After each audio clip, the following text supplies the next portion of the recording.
जय श्री राधे। आज मैं आपको राधाष्टमी से जुड़ी संपूर्ण जानकारियों को दूंगा।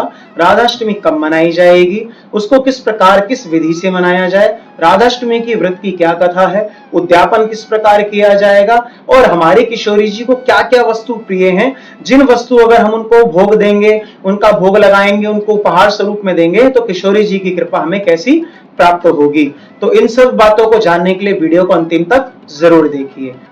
आइए शुरुआत करते हैं। सबसे पहले कि राधाष्टमी कब मनाई जाएगी। राधाष्टमी 31 अगस्त को मनाई जाएगी और पूजा का सुंदर मुहूर्त रहेगा सुबह 11:05 से दिन में 1:38 तक।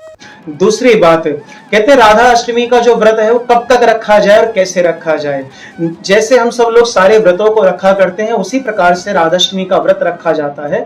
लेकिन राधाष्टमी का व्रत एक ऐसा व्रत है जो केवल मध्याह्न काल तक रखा जाता है, यानी कि 12 बजे मध्याह्न काल में हम राधा किशोरी जी का जो विग्रह है, आपके पास चित्रपट हो, उसका अभिषेक कीजिए, उसका सुंदर श्रृंगार कीजिए, पंचामृत आदि से उसका अभिषेक करके और उस अभिषेक का ग्रहण करके, उस अभिषेक के जो पंचामृत को ग्रहण करके आप अपने व्रत का पारायण कर सकते हैं। और बहुत से लोग जो जिस संप्रदाय में दीक्षित है उस संप्रदाय के अनुसार उस कार्य को करें। तीसरी वस्तु, श्री किशोरी जी को उस दिन क्या भेंट लगाए। शास्त्रों में ऐसा वर्णन आया है कि हमारी किशोरी जी जो बनाने की कला है, जो भोजन के निर्माण की कला है, इसमें बड़ी निपुण है। वो ठाकुर जी को इतने सुंदर सुंदर व्यंजन बनाकर खिलाती हैं। और ऐसा भी आया, मान लीजिए आज हमारी किशोरी जी ने जो व्यंजन बनाया, अब दोबारा वह व्यंजन भैया एक साल में उसका नंबर लगे या दूसरे साल में उसका नंबर लगे, कुछ पता नहीं, क्योंकि किशोरी जी को इतने सुंदर सुंदर व्यंजन बनाने आते हैं। तो इसलिए आप सब लोग भी किशोरी जी को जितने सुंदर पकवान हो सके बनाइए। और एक विशेष वस्तु जो हमारे ब्रज में बनाई जाती है, हमारे किशोरी जी को अरबी की सब्जी, वो भी मठा के साथ मिश्रित की हुई, वो बड़ी पसंद है। अगर आप सब लोग हो सके तो किशोरी जी को अरबी की सब्जी और मठा मिश्रित उस सब्जी का भोग लगाइए। चौथी बात, हमारी किशोरी जी को उस दिन क्या भेंट दी जाए। भैया जब किसी का प्रागट्य होता है, जन्म होता है, तो हम सब लोग जाकर कुछ ना कुछ भेंट दिया करते हैं ना। तो किशोरी जी को भैया क्या भेंट दी जाए। तो किशोरी जी को भैया सबसे परम प्रिय क्या है, श्री ठाकुर जी का, भगवान श्री कृष्ण का नाम। इसलिए जब किशोरी जी का प्रागट्य हो उस समय जितना हो सके हरिनाम संकीर्तन कीजिए, जितना हो सके सुंदर भजनों को, कीर्तनों को, श्री ठाकुर जी के नाम को उनको सुनाइए। उसी नाम से किशोरी जी हमारे ऊपर इतनी प्रसन्न हो जाएंगी।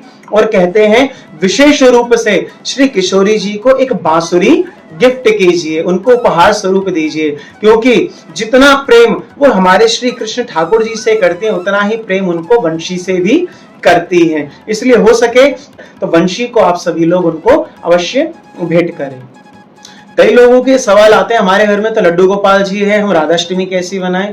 तो बहुत से लोग क्या करते हैं, हमारे सुंदर लाल जी का, लड्डू गोपाल का श्रृंगार किशोरी जी की तरह करके और राधाष्टमी के उस उत्सव को मनाते हैं। या बहुत से लोग चाहते हो कि हम अपने घर में भैया राधा जी को जो विग्रह है, जैसे लड्डू गोपाल जी का विग्रह आता है वैसा ही राधा रानी का विग्रह कब लेकर आए। तो भैया राधाष्टमी की जो तिथि है वो बहुत ही बढ़िया है। उस तिथि को आप लड्डू गोपाल के साथ साथ किशोरी जी को भी लाकर विराजमान करके उस उत्सव महोत्सव को मना सकते हैं।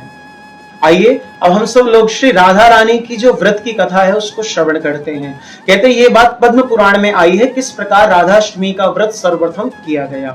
एक लीलावती नाम की स्त्री थी जो देखने में बहुत ही सुंदर थी। और कई बार होता है जो सुंदरता होती है वो हमसे अलग कई प्रकार के कुकृत्य करवा देती है। तो लीलावती ने भी अपने उस रूप सौंदर्य का फायदा उठाया और नगर में रहने वाले कई पुरुषों के साथ वह संलग्न हुई, जिससे उसके जीवन में अनेक पाप बने। लेकिन भैया पाप करते करते भी एक समय ऐसा आ जाता है जब व्यक्ति के चित्त में शांति, सोचता है कि शांति आ जाए, वो भी भगवान से जुड़े, धर्म कर्म करे।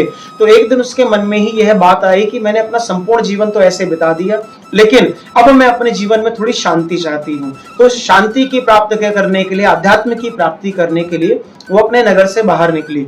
नगर के बाहर ही एक राधा कृष्ण का मंदिर था जहां पर बड़े सारे वैष्णव भैया नृत्य कर रहे थे, संकीर्तन कर रहे थे, ढोल मृदंग आदि बजा रहे थे।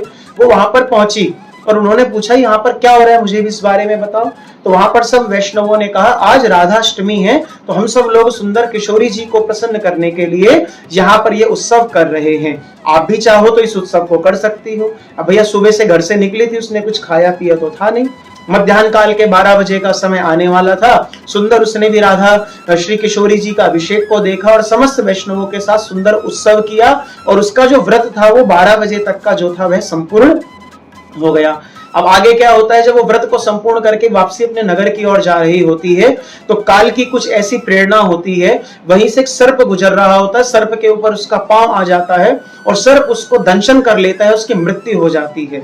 और जैसे ही मृत्यु होती है, जो भैया काल के यमराज के जो दूत हैं उसको पकड़कर लेकर जाने लगते हैं, उसके गले में कैलाश बांधकर उसको लेकर जाने लगते हैं। तो क्या होता है, उसी समय एक दिव्य रथ पर कहते हैं भगवान के द्वारा भेजे गए 4 पार्षद आते हैं और वह उस पाश को काट देते हैं और उस स्त्री को उस रथ में बिठा करके गोलोक धाम लेकर के जाते हैं। उस स्त्री ने अपने जीवन में कोई और पुण्य नहीं किए, लेकिन उसने क्या किया, केवल एक राधाष्टमी का व्रत किया, जिस व्रत को करने से उसको अंतिम में गोलोक की प्राप्ति हुई। अगर आप सब लोग भी भगवान के सुंदर गोलोक की प्राप्ति चाहते हो तो राधाष्टमी के व्रत को जरूर करो, क्योंकि शास्त्रों में ऐसा निवेदन किया गया है, कोई व्यक्ति 1000 निराजली, कहते ना भैया व्रत किस प्रकार, निराजली एकादशी रखे कि जल को भी ग्रहण ना करे, उस 1000 का 100 गुना कर दो भैया, कितना हो गया, 1,00,000 गुना। कोई व्यक्ति एक राधा अष्टमी के व्रत को करता है तो उसको 1,00,000 निराजली एकादशी करने का पुण्य प्राप्त होता है। और जो भी इस व्रत को पूर्ण अच्छे श्रद्धा भाव से विश्वास से रखता है उसको अंतिम में भगवान के गोलोक की प्राप्ति अवश्य होती है। इसलिए जो व्यक्ति जन्माष्टमी का व्रत रखते हैं वो व्रत पूरा कब माना जाता है, जब वो राधाष्टमी के व्रत को रख लेता है। इसलिए आप सभी लोग राधाष्टमी के व्रत को जरूर रखें। और राधाष्टमी से जुड़ी हुई किसी भी जानकारी को प्राप्त करने के लिए नीचे दिए गए नंबर पर संपर्क करें। अगर आप YouTube पे देख रहे हैं तो चैनल को सब्सक्राइब करें और Facebook पे देख रहे हैं तो हमारे पेज को फॉलो करें। जय श्री राधे।